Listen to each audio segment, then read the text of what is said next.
Hi, my name is Reid Hamilton. Thanks so much for taking some time to watch this interview. The Triple Net Lease Program is new to a lot of people, and so what we've tried to do is create Zoom interviews with industry experts to answer frequently asked questions that I would be asking myself. So in this first interview right now, it's with Zach Dickens from Extra Space Storage. Zach is the Executive Vice President focusing on acquisitions. And in this interview, we talk about all sorts of things, but primarily, here are some of the bullet points. What does a lease or triple net lease mean, having it being backed by Extra Space, which is a $16 billion publicly traded company? How Extra Space has already done the triple net lease program with a large group by the name of WP Carey, and then how lease rates are calculated. So essentially what that means is when we lease your facility, how do we figure out what that monthly and annual payment is going to be? What happens if you want to sell? At some point, you may want to sell, and we talk about that here. And then what are some of the ancillary benefits associated with the triple net lease, which is, potentially new types of financing structures, reduced risk, basically, since you have a guarantee from Extra Space. You obviously reduce a lot of risk. We talk about increased free time, simplified estate planning, and all sorts of stuff. So thanks so much. I hope you enjoyed this interview, and please call me if you have any questions. Cool. I think we're off and running. Great. Awesome. Zach, thanks so much for joining me this morning. Really appreciate you having you on here. How's everything going today? Well, it's wonderful. It's a tough environment that we're obviously in with COVID and what's happened in the last few months, but storage has been doing very well. And so that's what I'm excited about today. Absolutely. It's so great to be employed by an operator that does well, even in tougher times. It is an absolutely wild time, and storage is a blessing where, like people say, it's not recession proof, but it's certainly proven to be recession resilient. That is correct. Yeah, I'd agree. Cool. So, hey, we're going to take 15 or 20 minutes or so, ideally talk about the triple net lease program, kind of hopefully answer some of the frequently asked questions, kind of dive into the details of how triple net leases are structured, and then talk about next steps. So before we jump into that, if you wouldn't mind just kind of giving us a quick background on who Zach is and who Extra Space is, and we can go from there. Yeah, no, thank you for this opportunity. So again, Reid, you've known me for a while, but a lot of folks may not know my history in the storage arena. I've been doing this for 18 years now. I started with Extra Space Storage as an analyst on the transactional side. And back then it was so exciting is because you could buy things at 10 cap rates and this was really a growing industry. But as the years have gone by, as I've gone up in my career, storage has also come into its own as being really revered as a great asset class for people that are looking for the ability to adjust rates very quickly, right, in storage. And so you've seen that. We have low maintenance for our properties. We've seen that. And so it's been a really engaging type of asset class and been very profitable for all of us engaged in it today. As we've gone on and cap rates have come down, cost of borrowings come down, it's still a great game to be part of because Extra Space offers something special, I think, in the way we operate the facilities, is that we can take properties and get the most out of them. And so I've worked again for 18 years with an organization that when I started was about 100 properties. And today we either own or operate around just shy of 1,900. So we're getting up there. And we manage 700 properties for third-party people as well. And it's just been great to see the growth. We're traded on the New York Stock Exchange. I think you knew that. We're publicly traded REIT. So that lends itself to creative structures as well. We have access to capital through the capital markets, through either equity offerings or we do bond offerings and private placements all the time. We recently got rated as well as an investment grade by S&P. So that was a big milestone for us as well. So we're growing. We've come into the later stages from a startup to a more mature type of operator and owner. Fantastic. Well, thank you very much for the background. I know if anybody's been in storage, it would be almost impossible for them not to know who Extra Space is. And I would think so. I would hope so. I like you guys so much that you can see I painted my office walls almost. Thank you. Thank you. We've been giving away free paint samples to people that will do that, right? Just so you know. Yeah. So obviously the point of this call is to talk about the triple net lease program. And so if you wouldn't mind just kind of describing in general, like what a triple net lease is And then Sure. if you don't mind just doing a short explanation of how Extra Space and WP Carey, who's that large institutional player, were able to create a triple net lease program. Oh, that's great. Yeah, I'd love to go through that. So triple net lease, right, is usually comprised of 3 areas where the landlord, in this case, it'll be a storage property owner, probably someone who's developed the property, will lease to us, will become the tenant in this relationship, and will then sublease, if you will, to all of the tenants. Those are the storage operating tenants. And so there's a connection then between the 3 parties there. And in our role as tenant, we will pay certain things. The triple net implies that we're paying property taxes, right? The maintenance and insurance to keep the property going. So from a landlord's perspective, that's a pretty good position to be in, is because you're in essence a little isolated from increases in operating expenses, insurance charges, or property taxes. And so that in essence becomes, you're really underwriting more or less the creditworthiness of Extra Space. And I just said, just a moment ago, we are one of the largest REITs. We're the 2nd largest REIT in this area. And so that's pretty good, is because we're going to stand behind writing the check to the landlord. From a landlord's perspective, and I might talk a little bit about WP Carey and their business model. So they're interestingly a REIT as well, a real estate investment trust. And what they like to do in many instances is a sale leaseback. It's a form of financing, right? If I have a storage property, I'll go to WP Carey and I'll say, buy it, lease it back to me, in exchange for I'll make a lump sum of cash up front in that case, and then I'll make a rental payment. And this works really well with operators that are, say, not in real estate traditionally, like the Walgreens of the world, right? The Walgreens at one point owned a lot of their properties, but they figured out that they were better at selling pharmaceuticals and all the other healthcare supplies that they do, and they got out of the property ownership area. I apologize, Reid. This is live. No, my apologies to you. I'm going to silence it. I might just unplug it. But those are deals calling, I guess, right now to do the triple net lease. Triple net lease, people calling nonstop. Yeah, exactly. WP Carey, though, is really interesting, right? Because they tend to talk all about the creditworthiness of the tenant, and that's what they're selling in a sense of their portfolio, right? And when we entered in the transaction, it's only been about 1.5 years now. The transaction was across up to 40, I think the final number was 46 assets. Some were in lease up, and they weren't as conducive in lease up to this business model. So once they get stabilized, they'll be introduced along with the other group of properties. And what we do is every year, we readjust their base rent to increase based off of CPI adjustment, and not in their case. Their case is a fixed amount. So there's many ways to do this, right? Is we have to first determine what the base rent is. And then we also want to know what all the expenses are that we'll be paying, so that the landlord doesn't get hit with those expenses. They then become our expenses. And so we adjust that. And then down the road, you obviously want to have, because of inflation eating away at that yield that you'll make, you want to have an escalator built into the lease. And there's numerous ways we can do that. And I don't have a preconceived notion of exactly how that has to be. In the case of WP Carey, it's a predetermined amount.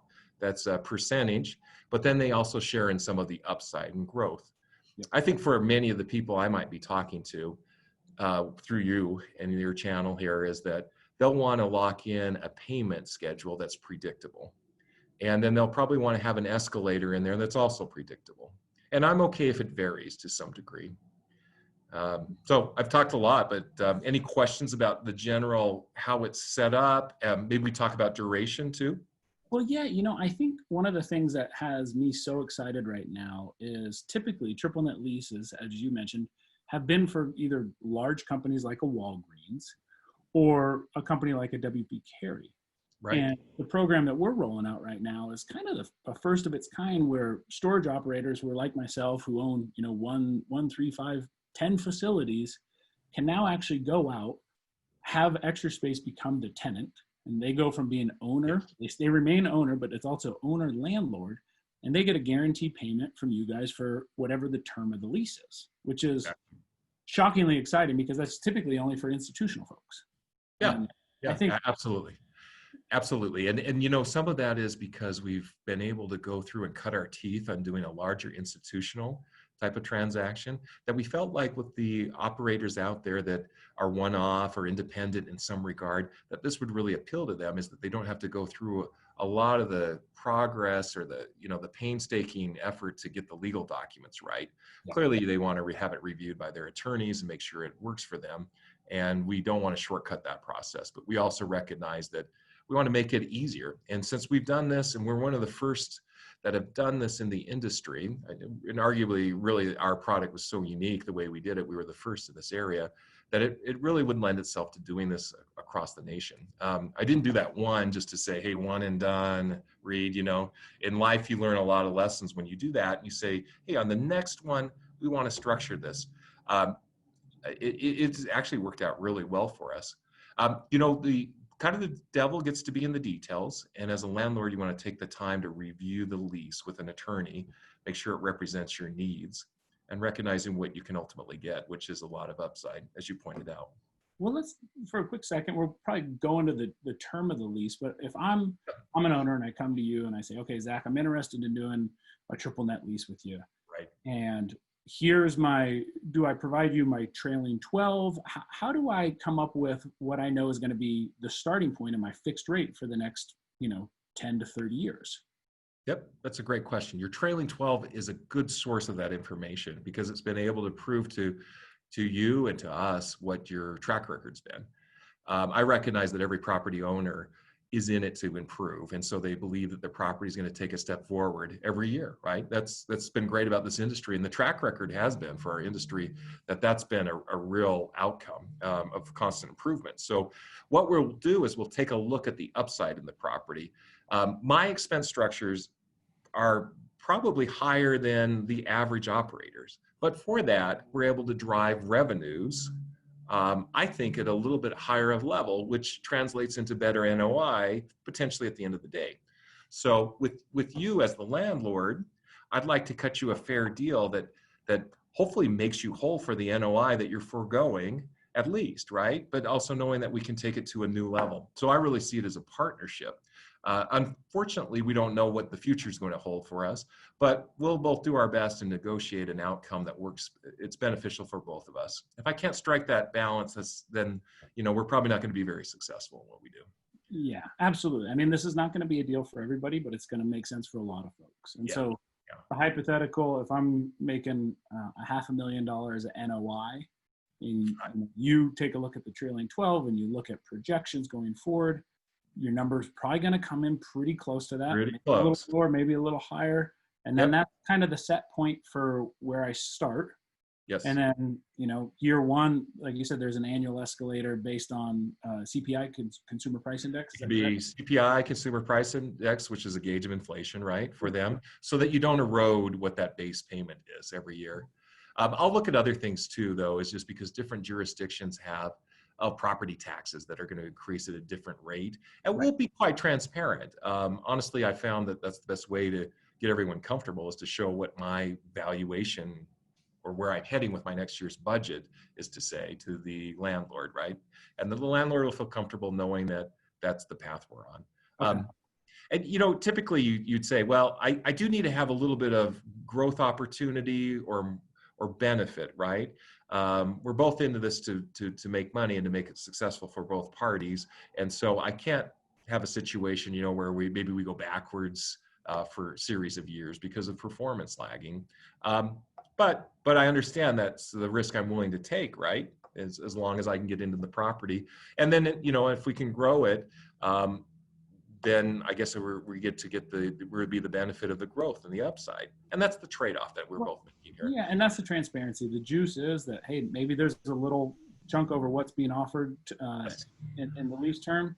And above that, that's kind of where the benefit is of Perfect. You and I taking the risk that we're taking to well put. Yeah, that's absolutely right. If I might, though, one of the things that I think, and you were going to talk probably a little bit about this, the benefits to the landlord, is that when you own one property, right, you're subject to potentially somebody opening a new store down the street. or maybe the local market doesn't do as well as you anticipated, Come right? on, that stuff's not happening right now. There's no overbuilding or there's no reduced rents because of COVID or anything like that, right? Right, Yeah. right. And one of the great things I know from having worked here at Extra Space is that we have staying power. And we're going to really, I think, be fine as we buffet the storm, go through that storm and feel it. We'll come out the other end just fine because we have a very diverse group of properties. We're in 40 states and the District of Columbia. And so that allows us to have a stream of income that's very diversified. We also bring in income from various sources, from properties, the management themselves of the properties, the outcome of the operating income that comes from the properties. We sell tenant insurance, we sell boxes, locks, all of those things. We even have like billboard leases in our portfolio and cell tower leases. Those back up the cash flow for us to make the payment. So, you kind of take away from what I would call, the words idiosyncratic risk, the risk of the property itself, and you're getting more of a diverse group of payments with a fixed amount that you can count on, but knowing that the company that stands behind it's pretty fixed in its trajectory. So that's the good side, I think, Reid, as we talk about this, is that we're de-risking for the landlord. 100%. And I kind of have a couple bullet points of what I thought, hey, what are some of the major benefits for the landlord? Let's talk through those because those are valid. Yeah. Reduced risk. COVID times, they're wild. We don't know what's going on right now.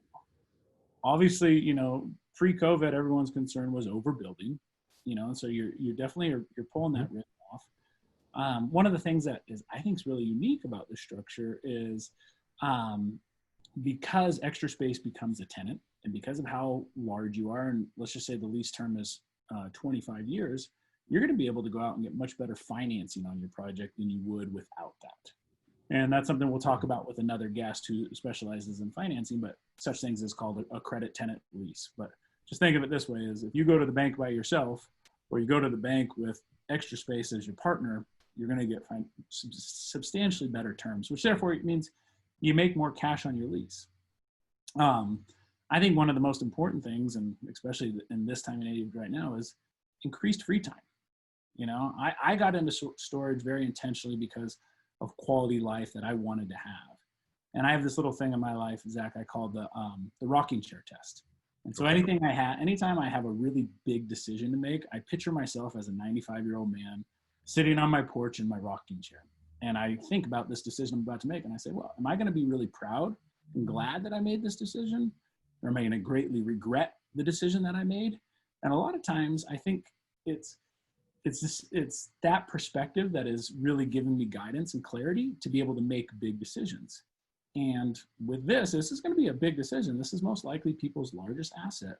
And so do they want to have basically increased free time with essentially a guaranteed payment for the next 25-ish years, right? And to follow that on is, by the way, in 25 years, guess what? You still own the facility. It's still yours. Absolutely. So, those are some of the things that I thought of. Oh, besides, what I considered the simplified estate planning. I mean, if you sign a lease, and we're going to have another gentleman on to talk about this a little bit, an estate planning expert, but once you sign the lease, go put this into your trust. And then there's a high likelihood that, you've just greatly reduced any kind of family drama that might come with, hey, what happens when, something tragic or unexpected? It's been taken care of. So kind of a lot of boxes checked of benefits. So I agree. That perspective that you talk about is so vital, I think, to what we do. Life moves by so fast that sometimes we just don't take a minute to think about the long run. And you're absolutely right. These come into our mind as well. When we talk about the leases, 30 years is a long time under a leasehold, right? Yeah. But we appreciate that because for us, we believe in your property, quite frankly. This is why we're excited about it, to sign up for a 30-year type of program, right? Yeah. Or more, depending on the extensions or whatever we can customize this. Or less. For a second, kind of what you and I have been talking about, the ranges, depending on which state you're located in, could be anywhere from as little as 10 years, right? Upwards to, 30 years in a day or 29 years in a day due to some property tax stuff that you want to work with your CPA on. But Is that kind of fair to say, somewhere between 10 to 30 years? Yeah, something like that is good. If you think about the deals that I have, they're in 10-year increments right now. I'm just talking about the WP Carey deal. It allows us to reassess at least at the end of the 10-year period. There's actually an option to move beyond with some triggers in place, which I think keeps it fair for everyone. And we could talk about those triggers as well with it's sort of if either side's being disadvantaged because the lease has moved on. You try to talk about 10, 20 years, right? That's a long time. It might be good for the parties to both come back together at some point and talk about, is this still meeting our, each other's needs in a sense or not? I mean, this is how we have a large degree of flexibility, and we want to work with tax advisors as well to make sure it works for both the landlord and the tenant. But from my vantage point, I'm going to be pretty flexible because I think that flexibility is something we have to demonstrate as each family who may have a property or partnership has different interests, right, Reid? Nobody's done the same thing over and over. We like to think that, that there's a lot of savings in time and other things, but we really want to hear from the landlord what's important to them. And we'll structure it that way. No cookie cutter here. Yep, absolutely. Every project's a little unique. And I think you and I briefly talked about this ahead of time. That you put a 30-year lease in place, but say in year 10, somebody comes and gives you a wild offer, Extra Space, you has the first right of refusal to buy that project. But if for some reason that doesn't go through, then you can still sell your project so long as the new folks buying are approved by Extra Space and they're going to qualify for the lease as well, correct? Absolutely. Yeah. And we're going to get comfortable, obviously, with the landlord that we know today, with the owner of the property. And so the right of first refusal allows us, I think, to help kind of just determine what the future might be. I mean, we just depending on who you're going to sell and assign the lease to, we'll be fine because of the lease terms. There may be instances where we say, oh, let's go ahead and buy that lease. And I think the landlord should say that they still have a marketable property. It doesn't limit them from that standpoint. We'll be subject, obviously, to the assignment of that lease. But we are very flexible. The way people get around it is because, there's issues of timing. So we just put those in the lease that there's certain response times that we have to have and that we are keeping to those schedules. So that's our responsibility as a tenant to you as the landlord. Okay. So like I said, I think it was only said it was going to be about 15 or 20 minutes. So we're probably pushing up close to that. Yep. One of my favorite questions is this: if I'm a landlord and I'm sitting there and I'm considering doing this lease with you, I'm sitting down with my spouse or my partners and I say, okay, what is the best question that I could ask Mr. Zach from Extra Space about this? Yeah. What am I not thinking about, or what should we be thinking about as we explore this? Yeah, I think the timing is important to consider. Right? When you talk about the duration of the lease, is we're just going to cut a check every month and we'll escalate it as the years go by. Typically, these are on annual escalators. And we'll make sure, I just want to make sure that the landlord is feeling comfortable with the timing. You pointed out a lot of the benefits to the landlord, one of which is freeing up their time to do other things and other ventures, whether that's spend more time with their kids or other business ventures. Let's face it, right? They can redirect their energies in other ways. Maybe it's their golf game they want to talk about. There are things that motivate people, but I want them to fit into the duration of that, because at the end of the lease, we will turn back over the property or ask for an extension, right? And negotiate that. So just know that timing is so important as you start to think about the impact to you, your partners, your family, and other people that are really stakeholders in what you're doing with your business. Absolutely. Well, I really appreciate all the information that you provided us. It's a wealth of knowledge, and honestly, like I said, I think you're probably the nicest guy in the industry, and so I'm really looking forward to rolling this program out with you. And so, thank you. I was just going to say, next steps for people who are watching this is, you obviously got some of our information, and so you can either give me a call, Reid Hamilton, and my phone number is 775-690-8269, or email me at Reid, R-E-I-D, at Recess Storage. And recess is really important because recess is, honestly, it's the only thing I did great in school. But sometimes in life, you need to take a recess, and putting a program like this in place kind of allows you to do such. So anything else that we should talk about before we wrap up? No, Reid, I just appreciate that you're out doing this. We're the people you're going to deal with, right, as a landlord. And so we want to make that as painless as possible, and we want to make it work for you. So I appreciate, in a sense, Reid, I really appreciate our partnership, and I look forward to great things into this program with you. Fantastic, and as do I. Well, thank you so much, Zach. I greatly appreciate it. Oh, my pleasure. Thank you. Cool.